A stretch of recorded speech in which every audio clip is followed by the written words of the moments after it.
What's going on, YouTube? Up and Adam here, and today I have another Madden 22 video. In today's video, I'm going to be showing you how to prep for Team of the Year and how to make coins when it drops this week in Madden Ultimate Team. So, before we jump into the video, make sure that like button, hit that sub button, turn those noti bells on for more Madden content. Okay, we're going to jump right into it. I'm going to show you Team of the Year from the past 2 years, what the program looked like, and why I think it's going to be very, very similar this year as well. So this is Madden 21 right here. This is on Mudhead. They had the program last year. So this is what we had. It was Pro Bowl and Team of the Year together. But you can see here what you needed, all the players who got upgraded, which they're kind of doing it very similar this year with the Team of the Year voting, where you got to vote. There was some offensive players, defensive players, and specialists. So that's very similar. They haven't mentioned anything about the Pro Bowl just yet, but that might come soon. Not sure entirely. But the main thing is looking at the sets and the options that we had. So for Madden 21, what we needed to get a defensive player of the year, okay, you needed each defensive team of the year had their own respective sets. And those sets required 3 92 to 95 players, 5 88 to 91 overall players, and 5 84 to 87 overall players. However, the main thing to take from this was that you needed the same position. So for example, if you were going after a cornerback, you needed 3 92 to 95 cornerback players, 5 88 to 91s from the cornerback position, and same thing with the 84 to 87. So that's the main thing. So you can see here, the wide receiver, Stephon Diggs, you needed, all these had to be wide receivers. It could have been any player in the game, but they need to be wide receivers, okay, as their position, so you could add them in there. You needed 13 tokens for the defensive and offensive, and the same thing with the specialist card. So there you go. And then we also had a player of the year, which was TJ Watt last year, and you needed 7 89 to 93 overall players of the week. Remember, we all got a free one from the Team of the Week solos if you did all your solos. Can we see something like that again? Possibly. It might be nice to like stock up on that, maybe. But another thing we had some challenges last year to get a free card.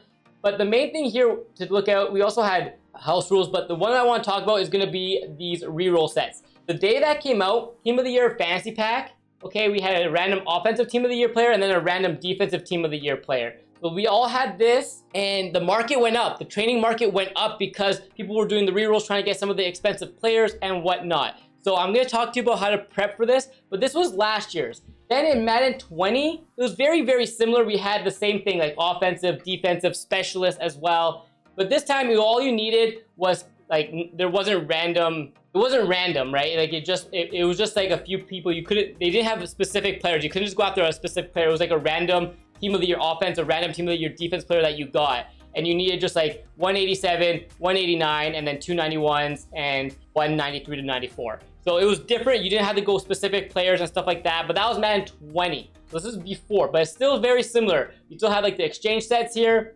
okay? And then we had rerolls in the store. So we had an offensive and defensive for training. So that's why I think we're gonna get training again this year. So we kind of already know the essence of what we're going to be getting for Team of the Year. Obviously, they can change that, and we don't know exactly yet. We'll find out very soon. But I do believe that we're going to be getting something very similar. We're going to have different sets to do, different rerolls. So what you can do to start preparing right now is, I don't see training really going down a whole lot more anyways. Even if we take a chance and buy some training for about like that 4 to 4.5 coin per training ratio, which that's what it is right now. I think picking up a few of that is not a bad idea. I already grabbed about 300,000 or 400,000 training myself. I was grabbing a lot of like 92s, 93s, 94s. 92s I've been trying to grab for like, I want to say 92s I want to get for like 40, between like under 45,000 I don't mind. 93s I'm trying to get like from like for 55,000 and under. But there's a lot of options here. You can definitely find, look, here's one for 38,000. That's 3.8 coins per training, which is really, really cheap. I don't think training is gonna ever really go further down, like at least not right now. We still have some more content to come through. So I do think this is gonna go up a little bit. And even if it doesn't, I can use this training to go in on some of the new Team of the Year rerolls if we do get them, which I highly expect. Okay, I really do expect to get those. So that's what I'm doing, grabbing some 92s, 93s, 94s. 95s, whatever I can get for really cheap, around that between like that 3.5 and 4.5 coins per training. To figure that out, very, very simple. Take the value of the card. So for example, this Travis Kelce is going for 43,000 coins. It quick sells for 10,000 training. So what I'm going to do is, in my head, I'm going to do 43,000 divided by 10,000, and that's going to give me a coin to training ratio of like 4.3. Go from there. There's a spreadsheet. You can check MudGG, Mudhead. They all have those different options to show you the training option and which one is the cheapest. Okay, so there you go. That's one thing that you should be doing, is grabbing some cheap training, because I do think there's going to be a huge increase, maybe not a huge one, but like a decent increase in training, but then it's going to come back down once people get bored of the team of the year and the solo and the rerolls. Okay, so but the first day that you see a little bit of an increase in that price. Anyways, next, there's a few other things that you can do. I'm never one of those people who will say like, go invest in these cards specifically, because we don't know what the sets look like just yet. What I'm doing is I'm not selling anything in my binder, right? I'm holding on to everything in my binder, stacking up on some of these like 80, like these 90s. You can see like we got a couple 90s, right? Got a couple 88s, things like that. I'm gonna hold on to them, because if we end up needing those, I'm gonna be able to put them into sets, right? I'm just gonna hold right now. If you have cards in your binder ready to go, don't sell them right now. Don't exchange any of it. Just wait to see what the sets look like, and then you can jump in and either sell the players, build the team of the years, whatever's profitable. We'll find out on, I believe Tuesday is when it's supposed to drop. Yeah, we're still waiting to hear like exactly what time and all that, like the full detail of the program, but I do expect it, and I do expect to use some of these cards. So I'm just holding for now, and worst case scenario, I can sell those cards later. They're not really gonna go down in value all that much anyways. They're all like around that training value. So for me to hang on to these is smart. If you don't really have a lot of the cards and you're trying to like pick up a few, you can. I still, like I said, I don't like doing that, because I don't know what the sets look like just yet. I don't want to give you bad advice and be like, oh, you're gonna definitely need like specific positions to build the sets. I'm not sure. They usually change it up a little bit. They've changed it in the past, so they could have it completely different this year.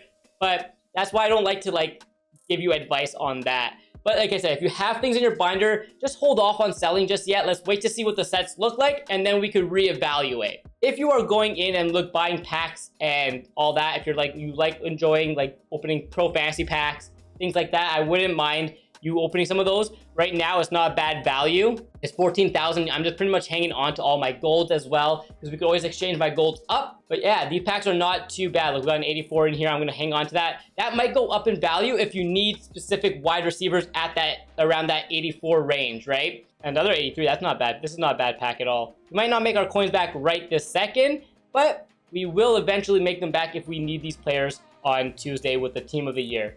So we got not a whole lot here, a couple 83s, we'll take it. Anyways, that's going to be pretty much the essence of how I'm preparing for the program right now. So here's like the little breakdown of what you should be doing. Grab some training. Right now, the training is really cheap. I would invest some of your coins. If you don't have a lot of coins to begin with, I would say don't do it. Like if you have like 500, 400, 300,000 coins or under, I don't really think you should be investing in training at the moment. Just wait and see what comes out. Go start doing some other coin making methods like I posted on the channel. I'll link a couple down below so you can see them, just to build that coin stack up a little bit. But if you do have the coins and you do want to invest a little bit, definitely invest in some training around that, like under 4, like around that 4 coins per training ratio. And then I would say hold on to some of your binder stuff. If you don't plan on, like if you're planning on selling, I would say wait, don't sell just yet. Wait to see what the sets look like, and then we could go from there. Another way to do it is if you do want to invest, go grab some of those players. You saw what we needed in like the last 2 years. You definitely needed like lower overalls, higher overalls. So you can start investing in players. If you can find them at training value, I don't think it's a bad investment, because worst case scenario, you can just quick sell them, or you can just sell them back and not lose too much, just like the tax. So that's not bad, but don't overspend on players. Just buy things that you are going to be around that training value anyways, okay? So anyways, that is going to be this video. That is the best way to be prepared for team of the year. In my opinion, that's what I'm going to be doing. And we know when it comes to programs and new programs coming into the game, it's really important to be prepared in order to make a lot of coins during that program, especially on launch. Anyways, hope you enjoyed the video. If you did, you know what to do down below, and I'll catch you with another video very soon.